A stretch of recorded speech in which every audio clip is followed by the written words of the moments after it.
Bharat news Ongole. Palnadu జిల్లాలోని నర్సరావుపేట నియోజకవర్గం నుండి భారీగా తరలి రావాలని, జనవరి 18న ఖమ్మంలో జరిగే సిపిఐ శత వసంతాల వేడుకకు హాజరు కావాలని, జయప్రదం చేయాలని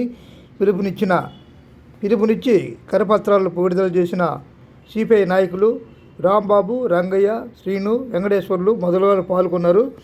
ఖమ్మంలో జరిగే 18వ సభకు భారీగా నర్సరావుపేట నుంచి తరలి రావాలని, ఈ సభను విజయవంతం చేయాలని ఆయన పిలుపునిచ్చారు.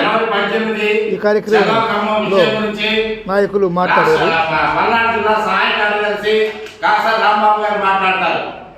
ప్రియమైన కామ్రేడ్స్, భారత కమ్యూనిస్ట్ పార్టీ భారత గడ్డ మీద పుట్టి 100 ఏళ్ళు అవుతున్న సందర్భంగా మరి శత వసంతాల వేడుకలని తెలంగాణ రాష్ట్రమైనటువంటి ఖమ్మం నగరంలో జనవరి 18వ తేదీన జరగనున్నాయి.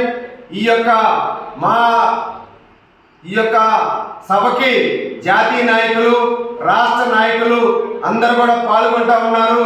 మన నర్సరావుపేట నియోజకవర్గం నుండి, పల్నాడు ప్రాంతం నుండి ఎక్కువ మంది జనవరి 18న జరిగేటువంటి భారీ బహిరంగ సభకి పెద్ద ఎత్తున మీ అందరూ కూడా తరలి రావాలని చెప్పి కమ్యూనిస్ట్ పార్టీగా విజ్ఞప్తి చేస్తా ఉన్నాం.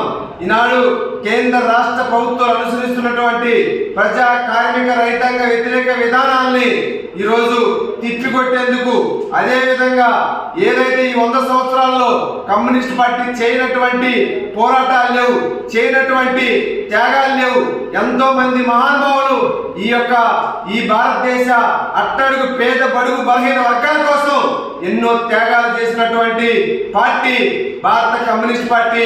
అందుకనే ఈ 100 సంవత్సరాల ప్రస్థానంలో మరి ఈ యొక్క వేడుకల్ని ఖమ్మం నగరంలో జరగబోతామని, దానికి పెద్ద ఎత్తున మీ అందరూ కూడా తరలి రావాలని చెప్పి ఈ సందర్భంగా విజ్ఞప్తి చేస్తూ ఈ కార్యక్రమంలో పాల్గొన్న మీ అందరూ కూడా మరొకసారి కమ్యూనిస్ట్ పార్టీ తరఫున విప్లవాభినందనలు తెలియజేస్తా ఉన్నాం.